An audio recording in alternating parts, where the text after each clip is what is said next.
ada menyampaikan ya, beberapa kali saya mengikuti kemudian bisa langsung berhasil meraih juara Bapak Ibu. Sebenarnya ini ada bagian dari pola kerja pikiran kita Bapak Ibu, yakin dan percaya. Kalau Bapak Ibu pernah membaca sebuah buku karangan Rhonda Byrne, judul bukunya adalah Secret. Di dalam buku tersebut ada disampaikan bahwa ketika pikiran kita terus mengirimkan sinyal-sinyal ke alam semesta, maka suatu saat alam semesta akan merespon dengan memenuhi apa yang kita pikirkan. Tetapi syaratnya Bapak Ibu, alam semesta tidak pernah mengenal kata negatif. Alam semesta tidak pernah mengenal kata tidak pernah mengenal kata jangan. Yang dikenal oleh alam semesta yang akan direspon adalah kata-kata yang positif. Dan setahu saya tidak mungkin di beberapa ajaran agama ketika kita berdoa itu selalu diajarkan untuk berdoa dengan menggunakan kalimat yang konotasinya adalah positif. Misalnya, doakanlah supaya orang tua saya senantiasa sehat walafiat. Bukan doakanlah supaya orang tua saya tidak sakit atau jangan sakit. Karena di dalam buku tersebut disampaikan Bapak Ibu, alam semesta tidak mengerti kata tidak mengerti kata jangan. Jadi kalau Bapak Ibu doakan supaya oh Tuhan, semoga putra putri saya tidak bandel misalnya. Bapak Ibu harus ingat, alam semesta tidak mengenal kata tidak. Dia akan mencoret kata tidak tersebut. Yang akan diresponnya adalah semoga anak-anak saya bandel. Nah, jadi oleh karena itu Bapak Ibu, ketika kita berdoa, ketika kita memancarkan resonansi positif ke alam semesta, Bapak Ibu, kita harus gunakan kata-kata kalimat-kalimat yang konotasinya positif. Semua kalimat bisa diubah ke positif, Bapak Ibu, tergantung bagaimana kita merangkainya. Ya, jangan bandel, nah kita ubah jadi baik misalnya. Ya, tidak malas, kita ubah jadi rajin. Semoga putra putri saya menjadi anak yang rajin. Jangan semoga putra putri saya menjadi anak yang tidak malas misalnya. Nah, jadi kata tidak kata jangan digunakan. Tidak digunakan. Setiap kita melakukan doa, setiap kita memancarkan pikiran awal positif, Bapak Ibu, ya, maka kita harus gunakan kata-kata yang positif. Bapak Ibu, mungkin Bapak Ibu, saya yakin semua pasti pernah memiliki pengalaman seperti ini. Bapak Ibu pernah nggak kepingin memiliki sesuatu benda, kemudian Bapak Ibu terus memikirkan benda tersebut, ya, memikirkan benda tersebut, dan tanpa disadari, tiba-tiba suatu hari Bapak Ibu ketiban rezeki, ada rezeki yang datang, dan akhirnya dengan rezeki tersebut Bapak Ibu bisa membeli benda tersebut. Mengapa ini bisa terjadi, Bapak Ibu? Sebenarnya alam semesta merespon apa yang kita pikirkan, apa yang kita selalu pikirkan. Makanya di dalam buku Secret tersebut disampaikan, Bapak Ibu, kalau Bapak Ibu ingin punya mobil, ingin punya rumah, cobalah setiap hari ketika bangun tidur, sebelum tidur di malam hari, Bapak Ibu visualisasikan di dalam pikiran Bapak Ibu punya mobil tersebut. Visualisasikan Bapak Ibu sedang menyetir mobil merek. Misalnya Bapak Ibu ingin mobil merek Toyota misalnya. Nah, pikirkan di dalam pikiran Bapak Ibu sedang menyetir mobil tersebut.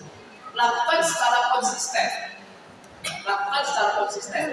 Saya yakin Bapak Ibu pasti suatu saat keinginan Bapak Ibu akan terpenuhi. Bapak Ibu, ketika saya pindah dari Sendang 2018 ya, 2018. Saat itu saya sudah tahu saya tidak punya kesempatan mengikuti kegiatan lomba apapun karena sekolahnya baru, kepseknya juga termasuk kepsek baru, ya. Nah, selama 3 tahun yang saya kerjakan adalah saya lakukan, saya benahi, saya berbuat, saya kerjakan, saya bangun SMP tersebut. Kemudian di pikiran saya punya pemikiran impian suatu saat saya akan menjadi kepala SMP berprestasi mewakili dari Sendang ke tingkat nasional. Ya, dan ternyata Bapak Ibu dari 2018 ke 2022 4 tahun terrealisasi. Memang butuh waktu, Bapak Ibu, tidak bisa instan, tidak bisa hari ini saya berpikir saya mau punya istri cantik, besok langsung punya, tidak bisa Bapak Ibu ya. Butuh proses, butuh waktu. Nah, jadi ini yang mungkin harus kita kerjakan secara konsisten. Nah, pikiran-pikiran positif itulah itulah yang sebenarnya yang kita butuhkan. Nah, Bapak Ibu, saya ingin mengawali dengan sebuah cerita. Saya yakin di sini Bapak Ibu semua mengenal salah satu tokoh yang dikenal sebagai bapak pendiri India. Ada yang kenal? Mahatma Gandhi. Ya, saya yakin Bapak Ibu semua pasti kenal Mahatma Gandhi. Mahatma Gandhi sebagai seorang bapak pendiri India, dia adalah seorang yang sangat luar biasa, yang pemikirannya selalu berpikiran positif. Salah satu kisah yang terjadi dalam dirinya yang dia bagikan kepada rakyat India. Mahatma Gandhi, dia mengambil jurusan S2 di Inggris. Dia orang India, kita tahu ya kalau secara fisik orang India kalau dibandingkan dengan orang Eropa pasti tingginya sudah pasti kalah, putihnya sudah pasti kalah. Nah, dengan perawakan yang kecil, kemudian kurus, sedikit hitam lagi Bapak Ibu ya, dia kuliah di Fakultas Hukum di Inggris. Pada waktu itu Bapak Ibu masih dikenal sistem rasisme ya.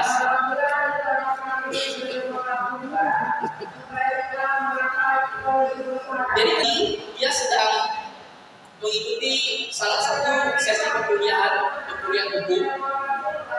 Dia selalu tidak diizinkan untuk masuk ke dalam ruang kelas bergabung dengan teman-teman bulenya. Jadi kalau saya dosennya, Bapak Ibu adalah mahasiswanya, maka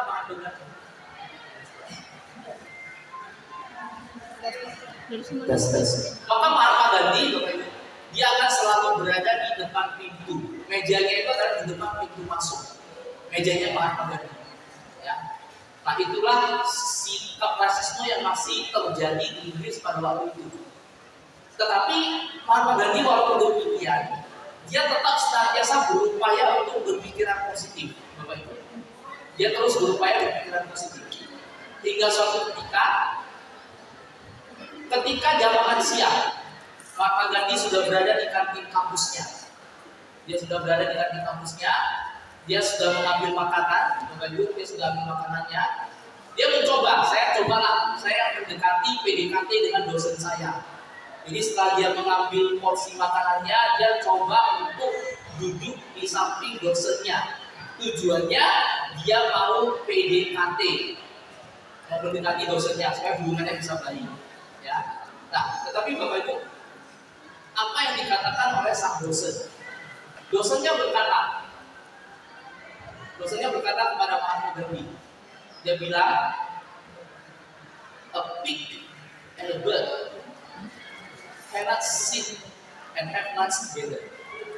Dia bilang seekor babi dan seekor burung tidak bisa duduk dan makan siang bersama. Itu yang dikatakan oleh dosen kepada Mahatma Gandhi. Bapak Ibu kalau mendengar pernyataan itu, perasaan Bapak Ibu bagaimana? Mungkin sebagian dari kita akan langsung emosi, ya. Tetapi Bapak Ibu, Mahatma Gandhi dia berpikiran positif, dia punya kebijaksanaan. Bapak Ibu tahu apa yang dibalas oleh Mahatma Gandhi kepada dosennya? Dia langsung berkata kepada dosennya, "Oke, bird is going to fly away." Burung akan segera terbang pergi. Dia langsung membawa makanannya, dia pindah ke meja lain.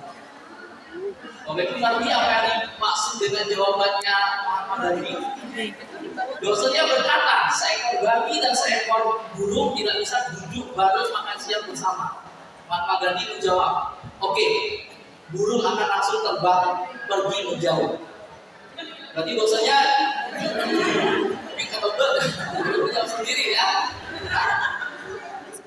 Jadi pada waktu itu dosen mendengar jawabannya Mahatma Gandhi, dia langsung naik pitam, emosi. Padahal tujuan awalnya dia mau membuat Mahatma Gandhi ini yang emosi, tetapi ternyata dosennya yang emosi, ya. Nah, jadi kayaknya dosennya mencari kesempatan untuk membalas. Mahatma Gandhi sudah menang 1-0, Bapak Ibu. 1-0 dia sudah menang. Nah, jadi kemudian di satu sesi perkuliahan, dosennya bertanya kepada seluruh mahasiswa hukumnya. Dia bertanya kepada mahasiswa hukumnya sebuah analogi. Dia bertanya, wahai mahasiswaku, kalau suatu saat kalian berjalan, kemudian kalian menemukan di sisi kiri kalian ada sekumpulan uang yang jumlahnya sangat banyak.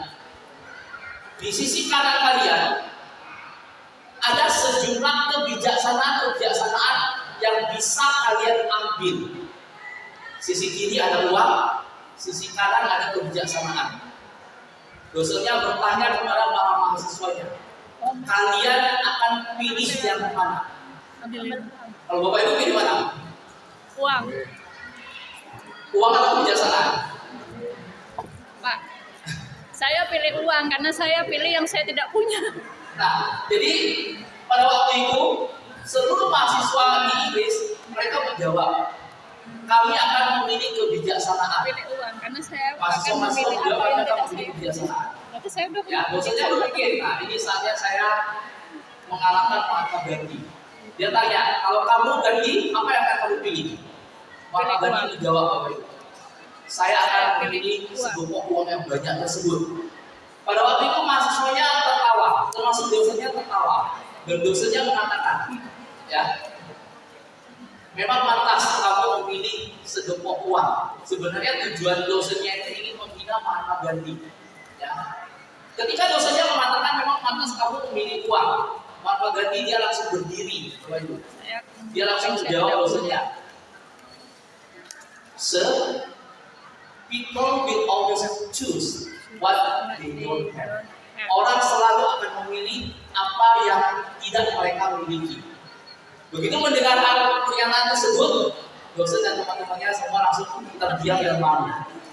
Orang akan memilih apa yang tidak dia miliki. Artinya adalah Mahatma Gandhi, walaupun dia tidak punya uang waktu itu, tapi dia sudah punya kebijaksanaan.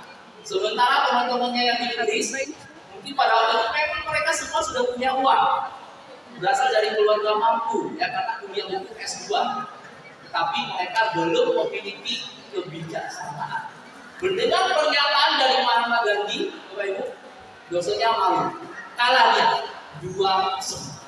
Sudah kalah 2-0.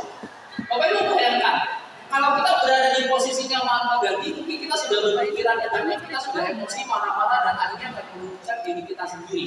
Ya, tapi ketika seorang Mahatma Gandhi dia bijaksana, dia bisa terus berpikiran positif. Nah, akhirnya mendatangkan ke dalam dirinya itu adalah hal-hal yang baik. Nah, hingga suatu saat ketika ujian semester sudah selesai, ya, dosennya itu membagikan tempat jawaban, membagikan hasil ujiannya, membagikan nilai-nilainya. Jadi semua mahasiswa sudah dikoreksi nilainya, diberi nilai, dikasih, dikembalikan, sampai terakhir dia panggil Gandhi ke depan, dia memberikan lembar jawaban. Di lembar jawaban tersebut, karena dosennya sudah emosi marah kepada Mahatma Gandhi. Kita tahu ya kalau dosen itu kan mungkin super power ya. Kita benar pun kita bisa dijadikan salah. Ya. Nah, pada waktu itu dia memberikan nilai 0 kepada Mahatma Gandhi. Dia memberikan 0 besar, dia coret 0 besar, kemudian dia tulis di situ idiot. Dia tulis di situ idiot. Dia mengatakan Mahatma Gandhi idiot. Bapak Ibu, ketika Mahatma Gandhi menerima lembar jawaban itu, memang benar. Dia sampaikan dia sempat sedih sebentar, dia sempat kecewa. Yang ke depan dia mengambil lembar jawabannya, dia melihat kenapa seperti itu, dia sempat sedih sebentar, dia berjalan kembali ke tempat duduknya di depan pintu. Begitu dia sampai ke tempat duduknya, dia berjalan kembali menuju ke dosennya. Dosennya bertanya dengan nada lantang, dia bertanya, kenapa Gandhi? Bapak Ibu, dengan kebijaksanaan Mahatma Gandhi, dia menjawab dosennya, Sir, dia menjawab, why you don't score my result? Why you cite it? Kenapa kamu tidak menilai lembar jawaban saya, tetapi kamu malah menandatanganinya? Karena tinggal menulis idiot Bapak Ibu ya. Mahatma Gandhi mengatakan dosennya tanda tangan. Berarti yang idiot itu siapa? Nah, akhirnya dosennya Bapak Ibu marah atau emosi nanti ya. Akhirnya dia kalah 3-0. Nah, sejak saat itu Bapak Ibu, dengan pikiran-pikiran positif dari seorang Mahatma Gandhi, akhirnya dosennya tersadarkan. Ya, walaupun dia berasal dari mungkin keluarga di Asia, kulitnya berbeda dengan kita, tapi dia punya kebijaksanaan yang jauh lebih tinggi dari kita. Harus ada Akhirnya dosen dan Mahatma Gandhi itu bisa bersepakat. Nah, ini adalah buah dari pemikiran-pemikiran positif dan kebijaksanaan dari seorang Mahatma Gandhi. Ya, oke, next. Bapak Ibu, kalau melihat gambar ini gambar apa Bapak Ibu? Kecoa ya. Apa yang terlintas di pikiran ibu-ibu? Jorok, jijik, geli ya.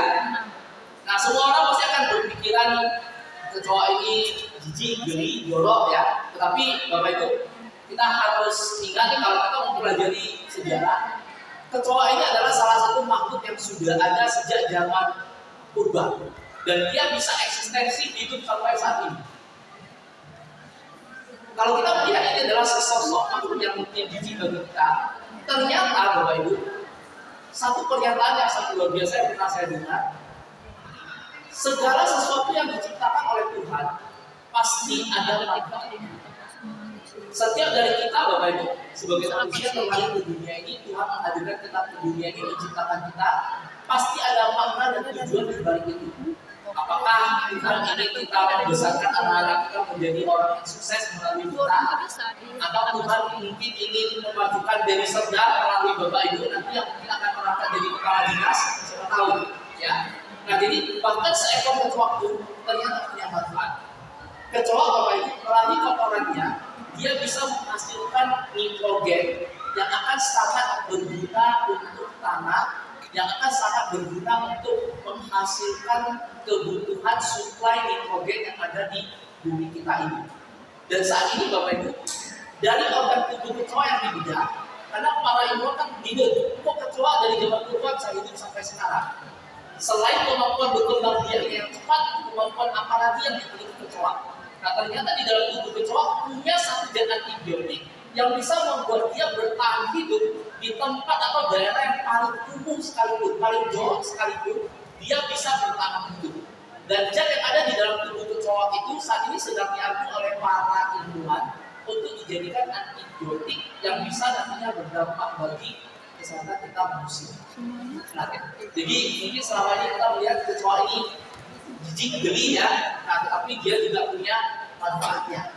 Nah, jadi Bapak Ibu, setiap dari kita itu pasti punya makna dan tujuan datang ke dunia ini.